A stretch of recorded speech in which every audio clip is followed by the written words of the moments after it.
नमस्कार, मैं धीरेन्द्र और आप देख रहे हैं मिरर मीडिया। स्वागत है आपका जोहार झारखंड में। एक नजर बढ़ते हैं अब तक की सुर्खियों पर। जामताड़ा में राशन नहीं मिलने से आक्रोश, कुंडवित प्रखंड कार्यालय में कार्डधारकों का प्रदर्शन, जल्द कार्रवाई की मांग।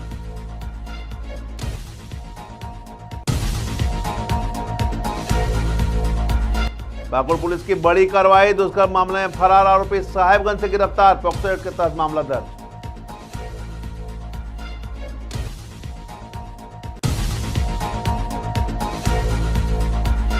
सीजीआई पर जूता फेंकने की घटना के खिलाफ विशाल विरोध रैली, धनबाद में फूटा आक्रोश, राष्ट्रपति के नाम सौंपा ज्ञापन।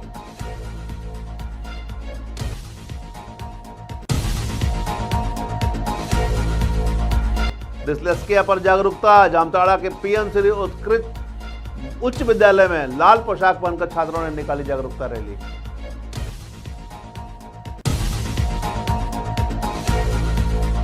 और गया पुल अंडरपास चौड़ीकरण और रेलवे से मिली एनओसी, जल्द निर्माण शुरू होने से जाम से मिलेगी मुक्ति।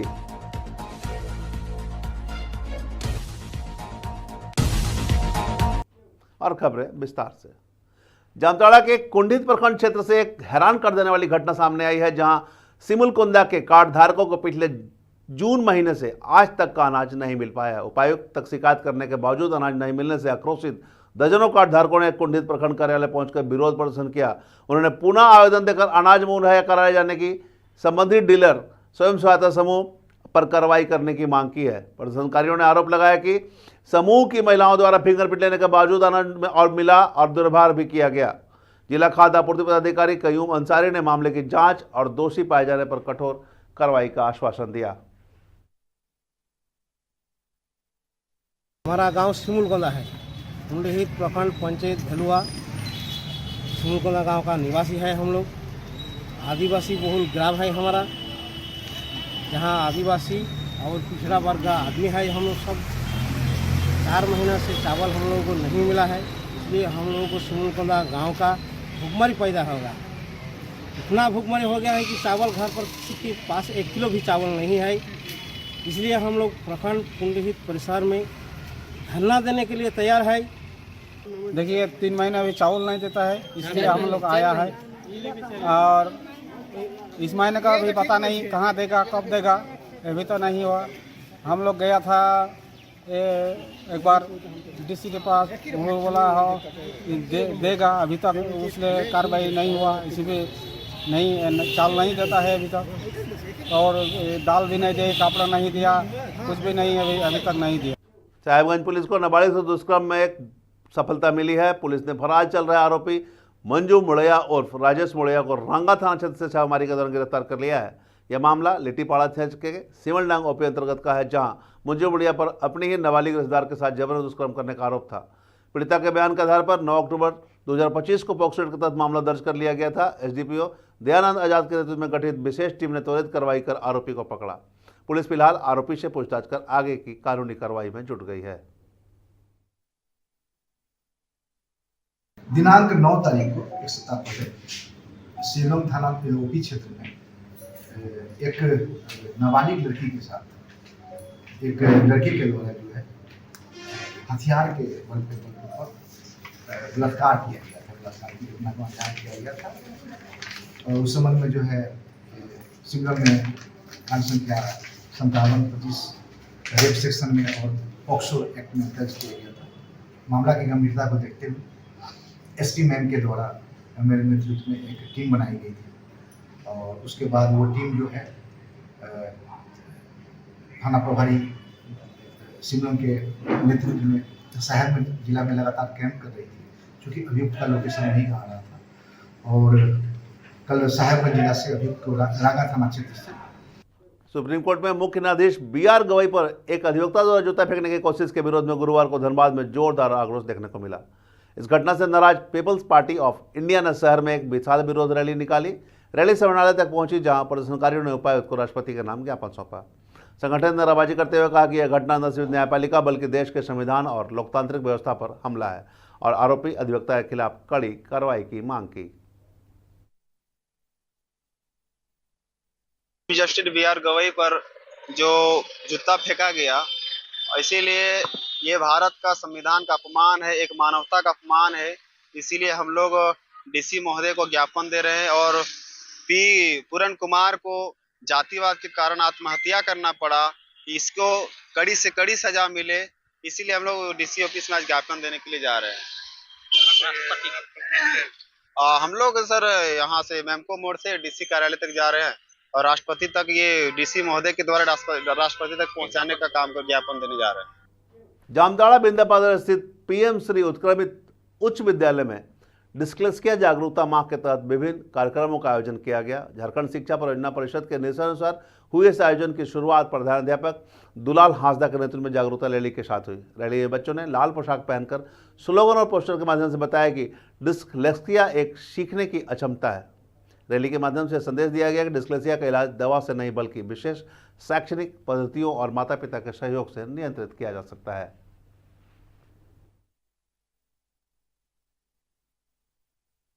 16 अक्टूबर 2025 को आज हम लोग एक वॉक फॉर डिस्लेक्सिया का एक प्रभात फेरी हम लोग निकाले, जिसमें आपका पीड़ित इस बीमारी से जो पीड़ित है, पढ़ने लिखने और भाषा बोलने में असमर्थ रहता है या उस बीमारी से जो पीड़ित है, उन सभी को जागरूक करने के लिए आज एक पदयात्रा हम लोग निकाले। धनबाद वासियों के लिए राहत भरी खबर सामने आई है, जहां लंबे समय से प्रतीक्षित गया पुल अंडरपास चौड़ीकरण कार्य अब जल्द ही शुरू हो जाने जा रहा है। रेलवे की ओर से निर्माण कार्य के लिए एनओसी मिल गई है। गुरुवार को सांसद ढुल्लू महतो ने डीआरएम अखिलेश मिश्रा से मुलाकात की। सांसद ने बताया कि रेलवे हाजीपुर जोन से औपचारिक स्वीकृति प्राप्त हो गया है। इसके साथ ही गया पुल के पास एक नया सर्वे भी बनाया जाएगा। वहीं डीआरएम अखिलेश मिश्रा ने बताया कि रेलवे की ओर से अब कोई अड़चन नहीं है, एनओसी दे दी गई है और पुल का डिजाइन तैयार हो चुका है। चौड़ीकरण के पूरा होने के बाद शहरवासियों को जाम की समस्या से राहत मिलेगी।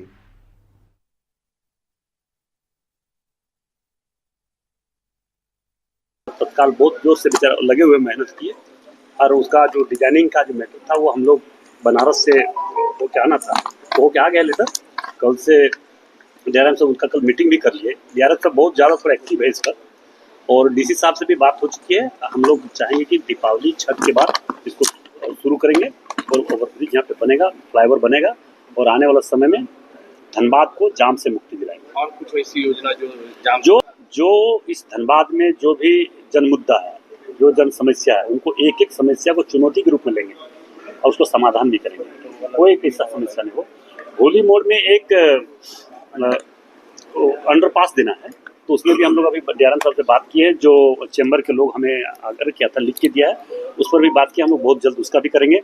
एक धनसार से फ्लाईओवर जो गोविंदपुर में डीपीआर का टेंडर हो चुका था, वो जो राज्य सरकार के द्वारा किसी कारण से कैंसिल कर दिया है, उसमें भी लगे हुए, वो काम भी हम लोग करवाएंगे। ये निश्चित तौर पर ये सच्चाई है कि हर हाल में केंद्र सरकार जन मुद्दों को लेकर गंभीर है और एक एक समस्या को हम लोग हर हाल में मिलाएंगे। प्रोजेक्ट का जो अभी तक जो अप्रूवल चाहिए थे वो अभी आ गए हैं।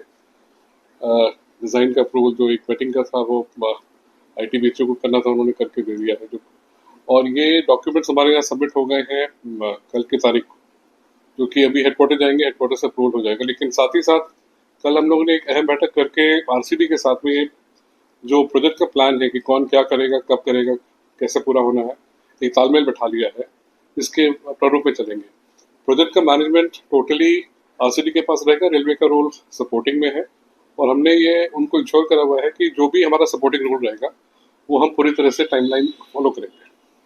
क्या अभी तो अप्रूवल लेवल पे इश्यूज थे, क्योंकि डिज़ाइन जो डिटेल डिज़ाइन था, सबमिशन नहीं हुआ था, वो कल आया है और उसका टेक्निकल वेटिंग भी जो है साथ में होकर आया है आईटीबीएचओ के पास से।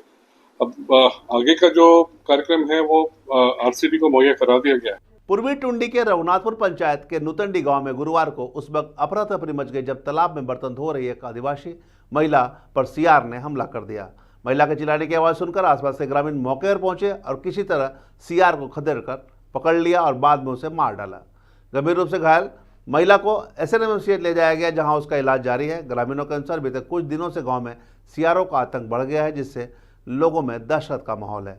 ग्रामीणों ने वन विभाग से इलाके में गश्त बढ़ाने की मांग की है। करीब 6:30 बजे का टाइम था। यहाँ एक महिला, आदिवासी महिला इसमें ही कर रही थी, बर्तन धो रही थी। एक सियार ने आके उसको गाल पर काट लिया। उसके बाद हम लोग पोल्ट्री फार्म में थे, सब दौड़ के गए, फिर सियार को भगाए। भगाने के बाद सियार को मार दिया गया। अब ऐसे होते रहता है, सियार आता है, कभी मुर्गी ले गया, कभी बकरी ले गया। इसमें थोड़ा वन विभाग को ध्यान देना चाहिए कि पब्लिक को बहुत परेशानी हो रहा है। बहुत सारा सियार आता है, अब मुर्गी बकरी का मंडल जी का बछड़ा को काट के खत्म कर दिया। ठीक है, 3-4 दिन पहले ये आदिवासी यहीं पर है, उनका क्या बोलते हैं भेड़ा था, उसको काट के खा गया। बोकारो जिले के पेटरवार प्रखंड के खेतको और कथारा कपटी पावर प्लांट के पास दामोदर नदी में बालू खनन के दौरान बड़ा हादसा सामने आया है। तेनुघाट डैम से अचानक पानी छोड़े जाने के कारण नदी का जलस्तर बढ़ने से इंजन और 4 बालू लदे ट्रैक्टर बीच नदी में ही फंस गए। गनीमत रही कि जलस्तर बढ़ने के समय किसी मजदूर या ट्रैक्टर चालक की जान को कोई खतरा नहीं हुआ। इस घटना से दामोदर नदी बने पुल के कई पिलर भी क्षतिग्रस्त हो गए हैं। प्रशासन द्वारा पुल पर आवागमन प्रतिबंधित किए जाने के बावजूद इलाके में बालू का अवैध खनन जारी है। हजारीबाग शहीद स्मारक पर गुरुवार की शाम शौर्य और श्रद्धा का संगम देखने को मिला। एक दिया शहीद के नाम कार्यक्रम के तहत शहीद स्मारक सैकड़ों दियों से जगमगा उठा। इस मौके पर वीर जवानों की शहादत को नमन करते हुए उपस्थित लोगों ने मातृभूमि के लिए प्राण न्यौछावर करने वाले अमर जवानों को श्रद्धासुमन अर्पित किया। कार्यक्रम के दौरान सरहद पर शहीद हुए हजारीबाग के सेनाओं के परिजनों को सम्मानित भी किया गया। कार्यक्रम के आयोजक रंजन चौधरी ने बताया कि पिछले 9 वर्षों से लगातार दीपावली पर शहीदों की याद में यह आयोजन किया जा रहा है। इसका उद्देश्य शहीदों के प्रति सम्मान और देशभक्ति की भावना को प्रज्वलित करना है। उन्होंने कहा कि जब देशवासी चैन की नींद सोते हैं तब उनके जवान सरहदों पर देश की रक्षा में तैनात रहते हैं। ऐसे वीरों की स्मृति में हर घर से एक दीप जलाना सच्ची श्रद्धांजलि होगी। मौके पर बरी विधायक मनोज यादव ने कहा कि देश के लिए शहीद हुए जवानों की याद में ऐसे कार्यक्रम हृदय को गर्व से भर देते हैं। उन्होंने अपील भी की है कि दीपावली में हर भारतीय अपने घर में शहीदों के नाम पर एक दीप अवश्य जलाएं। दीपावली की पूर्व संध्या हम सभी उन देश के तमाम अमर शहीद जवानों की शहादत को नमन करने के लिए शहीद स्मारक स्थल में एक दिया जलाते हैं। साथ ही यह संकल्प लेते हैं कि अगला जो दीपावली आने वाला है उसमें जब हम अपने घरों में एक दिया जलाएं अपनी खुशहाली के लिए, तो उन तमाम अमर शहीद जवानों की शहादत को भी याद करें और उनको नमन करते हुए एक दिया जलाएं। इनके आयोजक जितने आयोजक हैं उनको बटेश्वर प्रसाद झारखंड स्वतंत्रता सेनानी विचार मंच की ओर से इनका हार्दिक अभिवादन करते हैं, जिन्होंने यह सोच बनाया और सोच बनाकर शहीदों को जो आज किया गया है, इसके लिए ये लोग काफी, जितना बधाई देना जाए कम है। देवघर में स्वदेशी जागरण मंच ने स्वदेशी वस्तुएं अपनाने की अपील को लेकर दीप प्रज्वलन की और लोगों से ऑनलाइन खरीदारी नहीं करने की अपील की। कार्यक्रम में उपस्थित वक्ताओं ने कहा कि जब स्वदेशी वस्तुओं का उपयोग करेंगे तभी देश आर्थिक रूप से मजबूत और आत्मनिर्भर बनेगा। मौके पर राष्ट्रीय स्वयंसेवक संघ के वरिष्ठ स्वयंसेवक गौरी शंकर शर्मा, स्वावलंबी भारत अभियान के प्रांत समन्वयक मनोज कुमार सिंह, जिला संयोजक संजय कुमार सिंह, जिला सह संयोजक जीवेश कुमार सिंह सहित अन्य समाजसेवी उपस्थित रहे। कार्यक्रम के अंत में दीप प्रज्वलन के साथ सभी प्रतिभागियों ने स्वदेशी अपनाओ देश बचाओ का संदेश दोहराया और भारतीय उत्पादों के उपयोग का संकल्प लिया। स्वदेशी जागरण मंच की ओर से जो है ये दीपोत्सव का कार्यक्रम कर रहे हैं, जिसमें स्वदेशी को बढ़ावा देने के लिए और मोदी जी के सपनों को साकार करने के लिए और राष्ट्र को आत्मनिर्भर बनाने के लिए ये स्वदेशी अपनाने के लिए जो है बल दिया जा रहा है और ऑनलाइन कंपनियों को जो है हम लोग बायकॉट कर रहे हैं, उसका बहिष्कार कर रहे हैं। और जो आज झारखंड में अब तक बस इतना ही। देश और दुनिया के तमाम खबरों के लिए बने रहे मिरर मीडिया के साथ।